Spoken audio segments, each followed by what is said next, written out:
آپ جانتے ہیں کہ 1912 کے اندر طرابلس میں ایک جنگ ہوئی تھی اور اس میں بہت سارے مسلمان شہید ہوئے تھے. مسلمانوں نے اپنی بقا کی یہ جنگ لڑی تھی.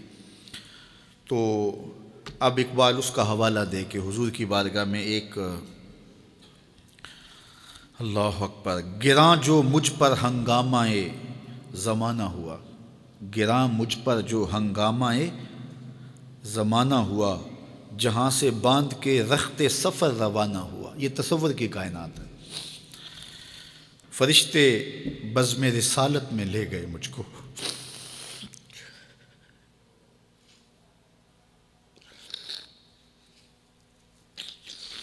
وہ کہتے ہیں کہ میں تصور ہی میں جب اس دنیا کے ہنگاموں سے اکتا گیا تو میں نے رخت سفر باندھ لیا.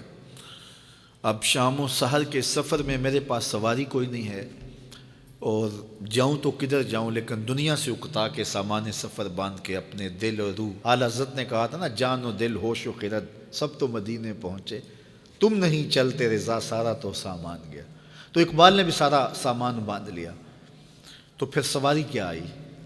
فرشتے بزم رسالت میں لے گئے مجھ کو. یہ تصور کی دنیا ہے اور اقبال کا ایک اپنا جہان تھا. حضور آیا رحمت میں لے گئے مجھ کو. کہا حضور نے اے اندلیب باغ حجاز،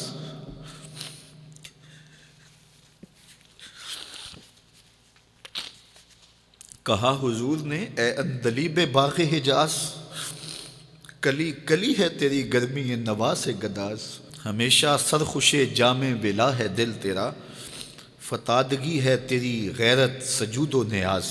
نکل کے باغ جہاں سے رنگ بو آیا، نکل کر باغ جہاں سے رنگ بو آیا، ہمارے واسطے کیا تحفہ لے کے تو آیا.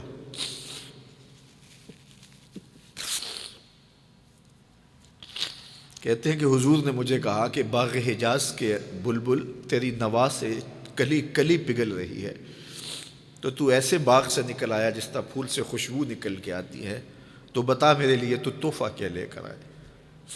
اب اقبال کا جواب سنیے. حضور دہر میں آسودگی نہیں ملتی،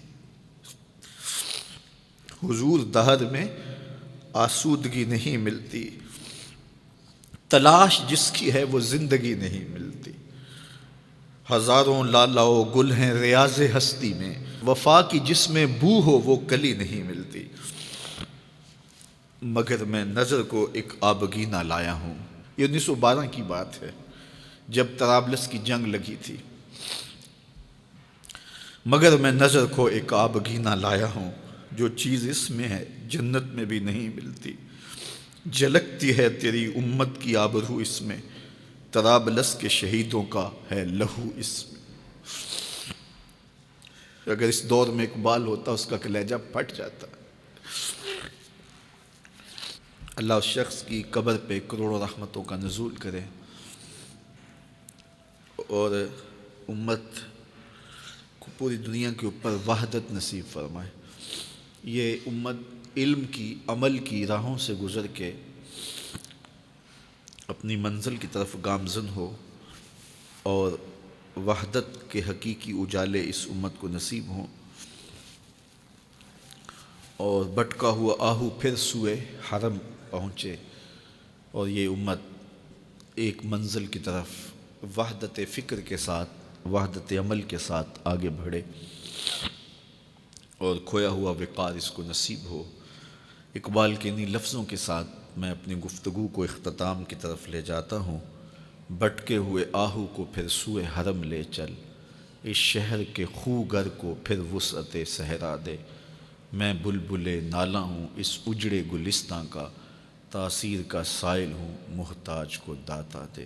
فکر اقبال کی روشنی میں اللہ ہمیں آگے بڑھنے کی توفیق دے.